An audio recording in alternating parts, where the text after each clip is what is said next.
Se ele é o autor e consumador, o que começa e termina. Entendeu? Foi ele o autor, ele que começou. E foi ele que consumou, terminou. Não foi só o começo. Também ele já concluiu a sua vitória. Por isso que ele é o autor, foi ele que escreveu. Mas também ele consumou na cruz, quando ele deu o brado, disse: tudo está consumado. Então a sua redenção, salvação, perdão de pecados, vida eterna, bênçãos, milagres, curas, tudo que está em Isaías 53 é seu por direito. Diga: é meu. Agora tudo vem pela fé. Ele é o autor da sua fé. Foi ele que escreveu, começou a escrever. Fulano de tal, você, Malurdinha. Né? Não sei se Jesus chama a senhora de Malurdinha. Né? Acho que não, chama de Lourdes, Maria de Lourdes, né? Chama pelo nome, né? Ele. Tem um nome novo lá, né? Mas bem quando ele chama a gente pelo nome daqui, aí a gente consegue ouvir a voz dele. Comecei a escrever sua história, sua fé, lá naquele ano, lá naquele predinho, lá embaixo, perto da Rua do Rio. Não foi? Ali que o seu começou. Não começou? Onde foi que o seu começou? História de Josélio, meu filho Josélio. Eu comecei a escrever sua história, você tinha 7 anos. 6 para 7, não era? 5? Era 12? Quem era 7? 7. Foi 12 anos. 12 anos de idade lá na Assembleia, né? Assembleia de Deus e, né? Mas não se preocupe não, que eu vou terminar ela. Já está consumado. Que o Senhor começa, Ele termina. E olha que eu não ia nem falar sobre isso. A pregação não tem nada a ver com isso. É outra coisa, é outro assunto. Mas eu sigo o Espírito, amém? Eu sigo o Espírito. Então eu quero dizer para você que se Ele começou a boa obra, a Bíblia diz, Ele é poderoso para terminar. Viu? O Senhor que começou a obra em ti, Raíssa, Ele é poderoso para terminar. Viu? Que você crê nisso. Agora é necessário que você deposite essa confiança. Olhe para Cristo. Hebreus capítulo 12, versículo 1 ao 3.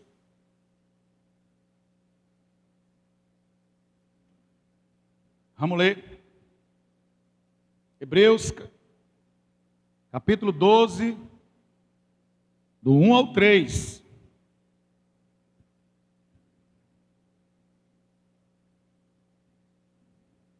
Portanto, nós também, pois que estamos rodeados de uma tão grande nuvem de testemunhas, deixemos, diga, todo embaraço e o pecado que tão de perto nos rodeia, e corramos com paciência a carreira que nos está proposta, olhando para Jesus, autor e consumador da fé, o qual pelo gozo que lhe estava proposto, suportou a cruz, desprezando a afronta ou ignomínia, né? E assentou-se à destra do trono de Deus. Considerai, pois, aquele que suportou tais contradição dos pecadores contra si mesmo, para que não enfraqueçais, desfalecendo em vossos ânimos. Bota a mão no coração. Pai, em nome de Jesus, tua palavra está aqui. É o teu Espírito que fala. Por isso nos abrimos para ela. Então, Espírito de Deus, eu te convido, ministra o coração dos filhos nessa noite. O banquete da palavra. Que cada um saia daqui robustecidos da tua palavra, Senhor. Alimentados para uma semana de guerra, mas uma semana de vitórias. Em nome de Jesus. Amém? Eu vou começar de baixo para cima, bem rapidinho. Versículo 3. Considerai aquele. O 3. Considerai, pois, aquele que suportou. Deixa eu falar de tu agora, de cadê Tereza, Jesus? Eu digo, a irmã Tereza está faltando. Eu estou vendo a irmã Tereza aqui não. Aleluia. Agora eu estou vendo. Agora eu vejo. Foi, ela chegou e ninguém nem percebeu, não foi? Aleluia. Glória a Deus. Vamos lá. Considera, eu dizia, oxe, eu estava falando de Tereza aqui, eu não vi. Mas aleluia que ela está aqui, glória a Deus. Ore pelo meu pai, viu, irmãos? Eu ia falar, pedir oração para o Gildas, aí eu lembrei do meu pai. Meu pai foi diagnosticado com câncer no estômago. Então, quando os irmãos forem orarem, orem por ele, amém? Considerar aquele. Quem você considera? Quando eu era mais jovem, lá atrás, que muitos aqui não eram nem nascidos, a gente tinha um negócio, uma linguagem no meio da rapaziada. E aí, meu irmão, você não me considera, não? E aí, velho? Cadê sua consideração pelo mano? Quando a gente falava assim, era porque a gente queria um favor do cara. Queria algum benefício, né? Alguma ajuda, alguma coisa. E aí... Ou então, quando o cara dizia alguma coisa, alguma bobagem, eu sei, está me desconsiderando, velho? Que é isso? Vocês sabem o que é considerar? Vamos lá ver o que é considerar. Observar ou olhar com atenção. Primeiro ponto. Considerar é observar ou olhar com muita atenção. Mas não é só isso. É ser vigilante. Analisar ou avaliar, usando um estudo crítico para o efeito. Examinar, estudar ou investigar. Julgar, ponderar, ajuizar, avaliar. Levar em consideração ou ter em conta, acatar, respeitar, conceber, tomar ou supor como ação de valorizar, admirar, apreciar ou estimar. Então eu quero nessa noite fazer essa pergunta: a quem você está respeitando? A quem você está estudando, pesquisando, analisando, dando ouvidos?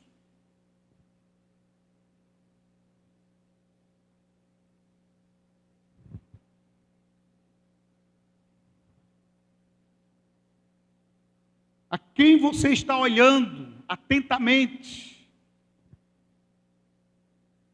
Você está considerando o seu Senhor? Respeitando, ouvindo. Primeiro você tem que estudar, né? A gente viu aqui, é estudar, é analisar, sabe? É pesquisar. Então, a grande pergunta nessa noite: você tem estudado, você tem conhecido o seu Senhor, o consumador da sua fé? Você tem pesquisado sobre Ele? Você sabe quem Ele é, o que Ele pode fazer, o que Ele é capaz de fazer? Ou só entra e sai no outro, né? Normalmente entra aqui e sai aqui, rapidinho. Não pondera as palavras, né? Considerar também é ponderar. O que é ponderar? É você ouvir alguém bem, né? Você ouve aquela pessoa bem, analisa direito as palavras dela, para poder, para depois você crer ou não. Você pondera, o que é ponderar? Analisar. O que é que essa pessoa está falando? Entendeu? Então, pondere o que o Senhor fala. Se é real o que Ele diz ou não. É uma história de carochinha? É brincadeira o que Deus fala? Deus é menino para não cumprir o que Ele prometeu? A gente só recebe aquilo que cremos. Acredite. Nós só recebemos aquilo que cremos. Só vamos ter algo de Deus se realmente crermos naquilo, de que Ele é capaz de dar, de fazer, de operar. E tem coisas que o Senhor espera, um amadurecimento. Porque ninguém dá R$1.000 na mão de uma criança. Você dá R$1.000 na mão dele? Então, vá para a rua, R$1.000. Quem dá aqui? Primeiro, nós não temos R$1.000, né? Mas se tivesse, você daria R$1.000 para uma criança? Não, mas para uma pessoa madura, tem cabeça, que tem juízo. Dá ou não dá? Deus é do mesmo jeito. Tem gente que diz assim, eu quero ficar rico, eu quero ser rico, eu quero ser empresário rico. Rico. Mas quando pega R$1.000, se perde com 1.000. Pega R$1.000 e faz besteira. Quem está entendendo, diga amém. A gente precisa, irmãos, amadurecer, ou nós vamos sofrer muito, meu Deus. A vida do cristão precisa ser pautada degrau a degrau, mas não é descendo, é subindo. Amém? Cresça, amadureça, acredite. Quanto mais maduro a gente fica, mais abençoados somos. E Ele é bom. A Bíblia diz que Ele é bom. Então considere seu Senhor. Tudo que Ele fez por você. Você tem considerado o que Jesus fez por você? Alguém lhe faz um grande favor. Vamos dizer, você está devendo R$30.000. Você está devendo R$30.000. Você não pode pagar. Mas chega alguém... Ele diz, rapaz, eu vou lhe arrumar esse dinheiro, para você pagar essa conta. Você vai me pagando aí como você puder. Mas paga primeiro a sua conta aí, para você ficar livre desse negócio. Você vai considerar essa pessoa sim ou não? Vai ou não vai, irmão? Responda. Vai? Com certeza vai, rapaz. Que é isso? É muita ingratidão, fala sério. É muita ingratidão você não considerar essa pessoa, que lhe fez um grande favor. Agora eu te pergunto, a dívida que você tinha com Deus era R$30.000? Era muito maior, não era? Impagável. E o Senhor pagou ela por mim. Nós vamos ver isso aqui. Agora, você considera isso? Qual é o valor que isso tem para você? É a questão de pensamento. É questão de reflexão. Qual é o valor da sua salvação? Qual é o valor que Jesus tem para você? Amém, queridos? É isso, consideração. Você considera Jesus, respeita, ouve, escuta, dar ouvidos ao que Ele diz. Porque Ele não só quer que você ande por caminhos retos. Ele quer que nesse caminho você seja abençoado. Quem está entendendo, diga amém. Você acha que o Senhor colocou você no caminho para lhe amaldiçoar? Para que você sofresse, comesse o pão que amassou o diabo?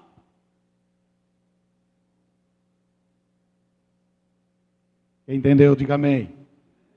Entender não, deixa eu dizer não. Para você comer o pão que amassou o diabo. Não é para comer o pão que o diabo amassou, não. O pão que amassou o diabo foi Jesus. Ele é o pão que desceu do céu e amassou o diabo. Então, o pão que amassou o diabo é Jesus. Agora, o pão que o diabo amassou, não. Esse você não pode comer. Aleluia. Então, o Senhor te colocou nesse caminho, o Senhor te colocou nesse reino para te abençoar, varão e varoa. Não foi para que você fosse amaldiçoado, sofrido, sabe? Parece aquele corretor que passou 6 meses no meio do mundo, não vendeu nada. Chega mago, seco, sofrido, diz logo assim, né? Mas o bichinho está sofrido. O Senhor não te colocou nesse caminho para você ser sofrido. Ele te colocou para você ser abençoado.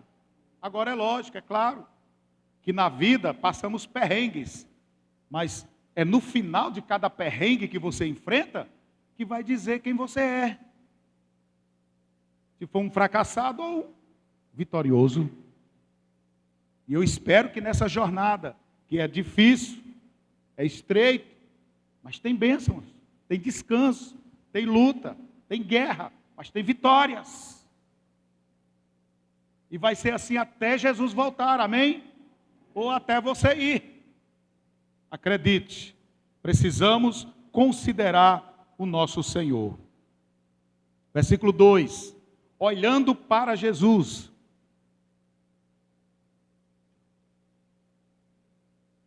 Olhando para Jesus, autor e consumador da fé, o qual pelo gozo que lhe estava proposto suportou a cruz, desprezando a afronta, e assentou-se à destra do trono de Deus. Olhando para Jesus, autor e consumador da fé. Eu não sei, só realmente quem compreende o mundo espiritual vai entender isso. Se você realmente abrir os seus olhos espirituais nessa noite, você vai entender isso. Entender o quê? Que Jesus não sofreu. A Bíblia diz que ele sofreu, né? Mas lê esse versículo de novo comigo. Olhando para Jesus, autor e consumador da fé, o qual pelo gozo. Que é gozo, gente? Alegria extrema. Não é só alegria. É alegria além. É uma explosão que dá aqui dentro que você não aguenta. Você pode ficar alegre e ficar calado. Mas diante de um gozo na alma, um gol do Brasil, o cara grita, aquilo ali é um gozo. Quando o Brasil faz um gol na Copa, né? É uma alegria que vai. Então, pelo gozo que lhe estava proposto, houve sofrimento? Lógico, querido, que houve. Mas Jesus não estava, é aqui que eu quero que você encaixe agora. Jesus não estava olhando para o sofrimento. Ele não ligou para o sofrimento. Ele não estava olhando para a cruz, o sofrimento da cruz. Ele não estava olhando para o sofrimento da rejeição. Ele não estava olhando para o sofrimento que iria ter que passar por deixar o Pai, que foi o maior de todos. O sofrimento de Jesus foi Deus deixar ele. Foi o maior sofrimento, sabe? E a Bíblia diz que ele olhou, meu Deus, olha como meu Senhor da glória.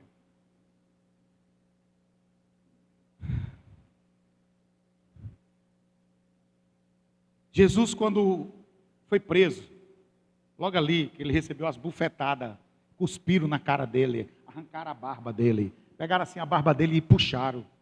Antes dele apanhar do chicote, ele passou pelas mãos dos soldados do templo, né? E os soldados do templo judiaram dele demais. Ei, mas você sabia que lá no Getsêmani, foi exatamente aqui, foi nessa hora, que veio gozo ao coração de Jesus, alegria. Veio uma alegria imensa no coração de Jesus, quando ele disse, Pai, se possível, passa de mim esse cálice, sem que eu beba. Mas, de repente, ele disse, José vai para o inferno.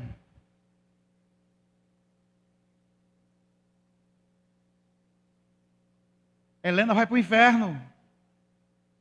Sandinho vai para o inferno. Kelly vai para o inferno. Naquele momento veio um filme na mente de Jesus. Mas de repente, quando ele disse, não seja feita a minha vontade, mas a tua, ele viu tu sentado agora nesse domingo me ouvindo, dizendo isso para você. Isso trouxe alegria ao coração de Jesus. Quando Jesus viu a humanidade sendo salva, quando Jesus viu aquela multidão incontável diante do trono, quando ele viu, porque ele foi o autor, mas também foi o consumidor, foi quem consumou. Quando ele foi para a cruz, ele também viu o Apocalipse capítulo 7. Bota aí.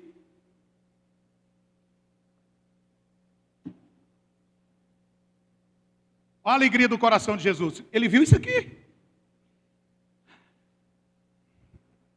E assim que nós temos que ser. Quando você olha para Cristo, você vê o Deus que pode mudar toda e qualquer situação. Quando você tira os olhos dele, você vê o mar e se afunda. Quem está entendendo isso? Quando você tira os olhos de Cristo, o mar lhe afunda. Você é sucumbido. Mas quando você está olhando para ele, está o maremoto aqui embaixo e você andando sobre as águas. Isso é olhar para Cristo.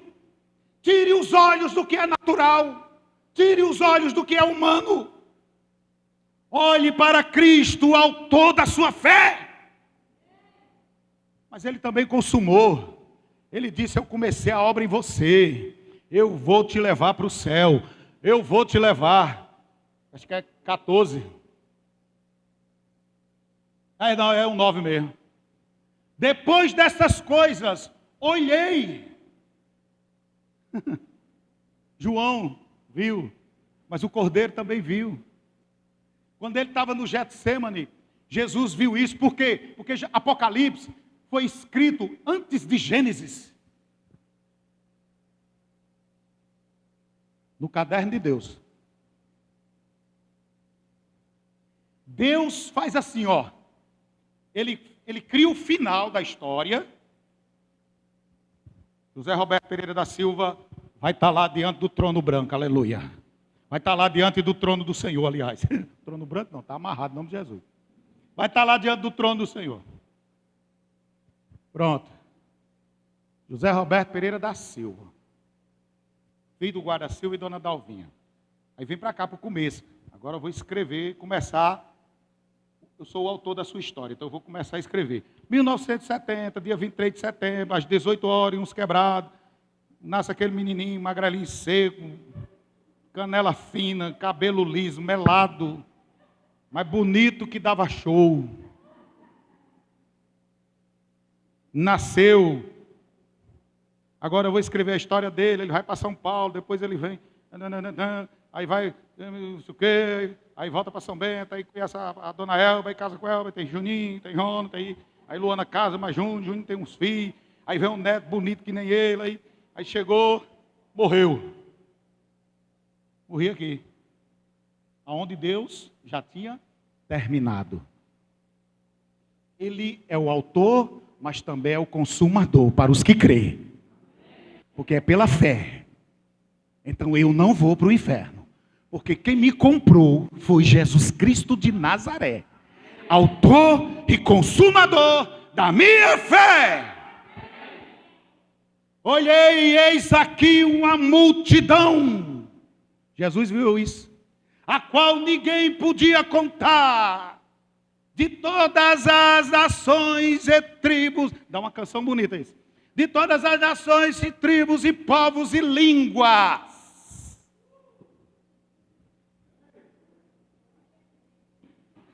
São Bento da Paraíba pertence a uma nação chamada Brasil. E dentro de São Bento da Paraíba, Jesus viu igreja, manancial do trono de Deus. E ele viu você.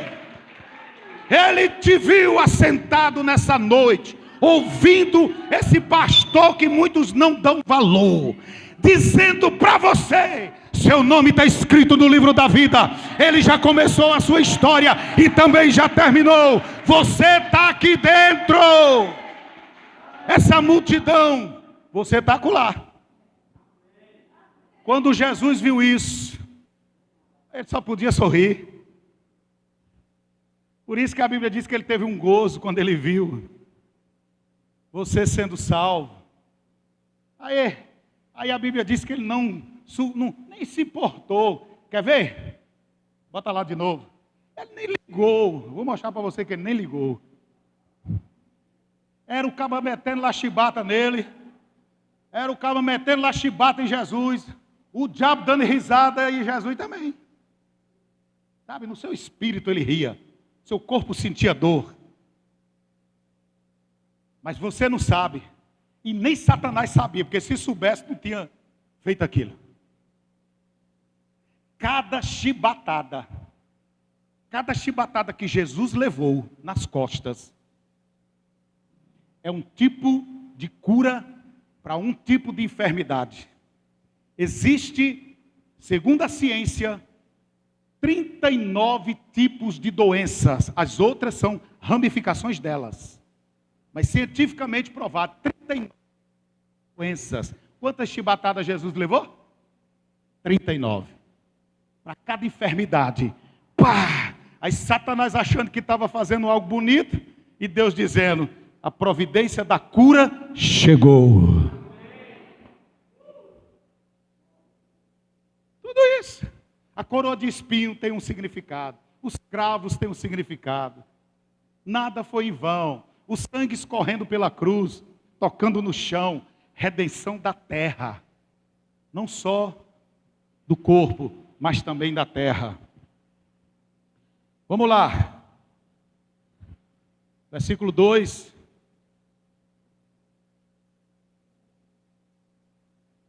Não. Hebreus, meu amigo. Capítulo 12. Estou já encerrando, viu? Mas tem tanta coisa aqui para falar que vocês nem imaginam. Então como é que eu conseguiria pregar isso em 30 minutos? Não dá. Mas eu tento. Aí Marcelinha disse hoje, eu estava com saudade daqueles cultos de 2h30. Eu digo, ô glória. Paulo fazia culto de 6 horas, viu? Hein?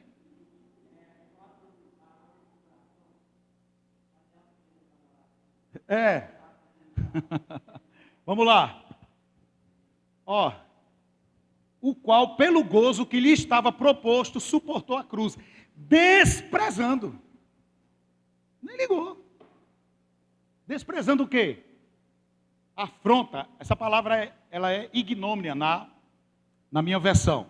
Ignomínia tem um significado tremendo. Olha só. Alguma versão aí fala ignomínia? A minha fala. Grande desonra infligida. Jesus foi desonrado. Muito. Ele ficou nu na frente de todo mundo. O filme coloca lá, os filmes, né, um paninho na frente. Não, mas ele estava pelado mesmo. A Bíblia diz que rasgaram suas vestes. Ele ficou nu. Uma vergonha maior, uma das vergonhas. Filho de Deus, santo, puro, sem pecado. Nunca mostrou a sua nudez para ninguém. A não ser o pai e a mãe quando era pequeno. Agora imagine ele nu ali na frente de todo mundo, pelado, pelado. Isso foi terrível para ele. Você não faz a ideia da dor que ele sentiu. Agora tudo isso por sua causa e por minha. Tudo por amor, tudo porque ele estava vendo que eu e você seríamos salvos. Mas nós somos tão cri-cri, que não respondemos. A altura, esse amor, respondemos, mas não a altura que merece. Que é o máximo que a gente pode fazer. E a gente não faz. A gente sempre deixa as coisas para depois. Tanta coisinha a gente quer desistir. Tanta coisinha a gente quer parar. Tanta coisinha a gente fica logo emburrado. Tanta coisinha a gente fica logo, entendeu? Não quer mais saber de nada. Aí acha que está prejudicando o reino de Deus. Está prejudicando você mesmo. A única pessoa que sai prejudicada, quem para no reino de Deus, é a pessoa. Eu parei. Eu sei o tanto de prejuízo que eu tive por ter parado. Sabe? Fazer coisas que não devia. Mas vamos lá. Degradação social, opróbrio, humilhação, desonra. Essa palavrinha ali, afronta. Ele desprezou tudo isso, tudo aquilo que fizeram com ele. Tudo que você possa imaginar que fizeram com Jesus. A Bíblia diz que ele desprezou. tem uma música da harpa cristã, que eu não me lembro dela toda, mas diz: desprezando toda dor, eu venho a cantar a Jesus Cristo, meu Senhor, para te, mais ou menos assim, para te louvar. Flechas me acertaram, padeci grandor. Lembra? A Jesus que me quis salvar, a face adorada de Jesus verei. Com a greia amada, no céu estarei, a mansão dourada, hinos vou cantar a Jesus, minha luz. Ó, desprezando toda dor. Aí a pergunta é essa. Jesus, eu tenho certeza que ele faz essa pergunta. No meu espírito ele faz essa pergunta.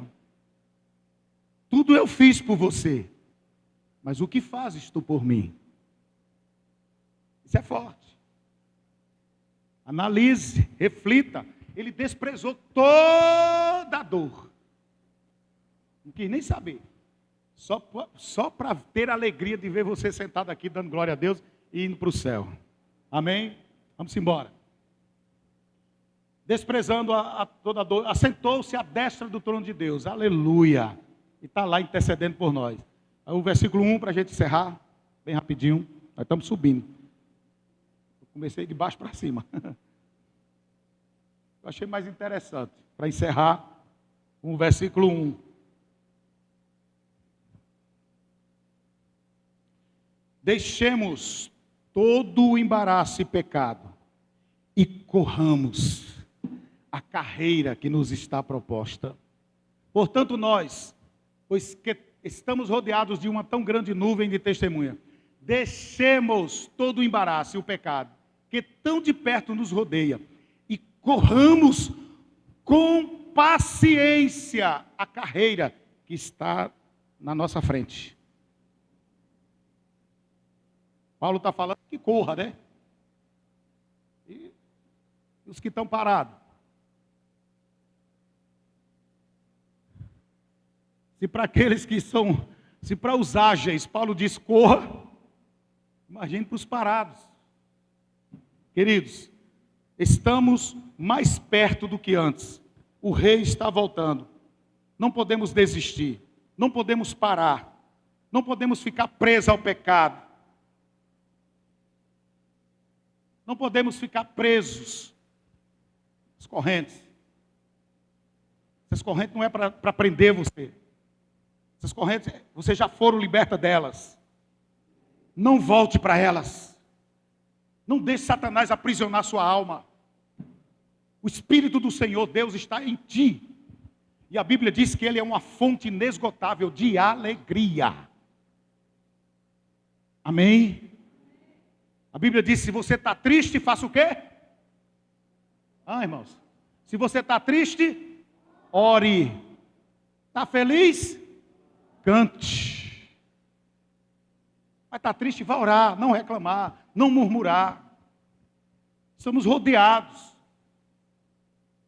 Uma nuvem. Não é pessoas. Essa nuvem são demônios. São anjos. Uma grande nuvem está sobre nós.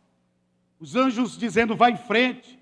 E os demônios dizendo, não vá não, tu é infeliz, tu é uma desgraça. Você não vale nada. Você é um miserável. Nada dá certo na sua vida. Você não vale nada. Sua oração não chega no trono de Deus. Você ora é perdido. Não adianta. E os anjos dizendo, não, vá em frente. E o Espírito sacudindo você. Vá em frente. Corra. Não fique, ninguém corra assim, irmão. Já viu alguém correr assim, olhando para trás? A queda é feia, não é? Se você corre olhando para Jesus, autor, olha para frente. Esqueça o que passou. Jesus Cristo de Nazaré, me dá uma enxada. Eu quero uma enxada. Para quê, pastor? Você quer uma enxada? Para meter nos pinhais de muita gente. Pastor, não diga um negócio, não. O povo passa aí, pensa que eu estou falando sério. É espiritualmente, viu, irmão? A enxada.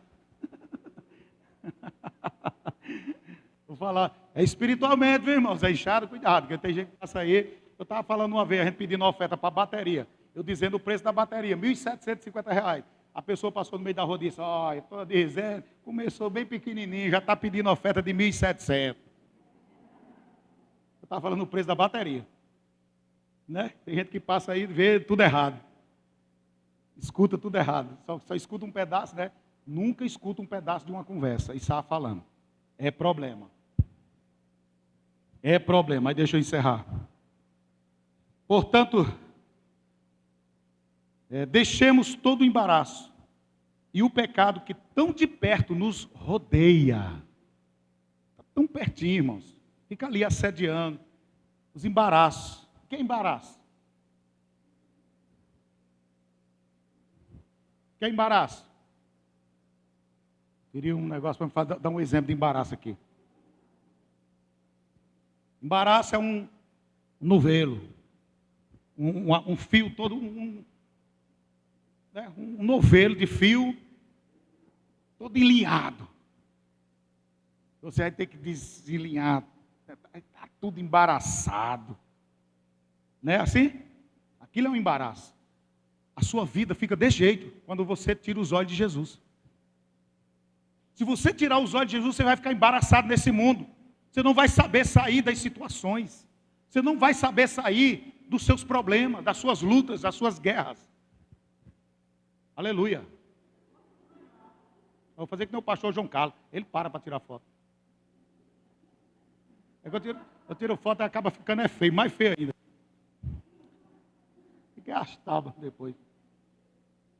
Mas, queridos, para me encerrar aqui nessa noite, no nome de Jesus Cristo de Nazaré,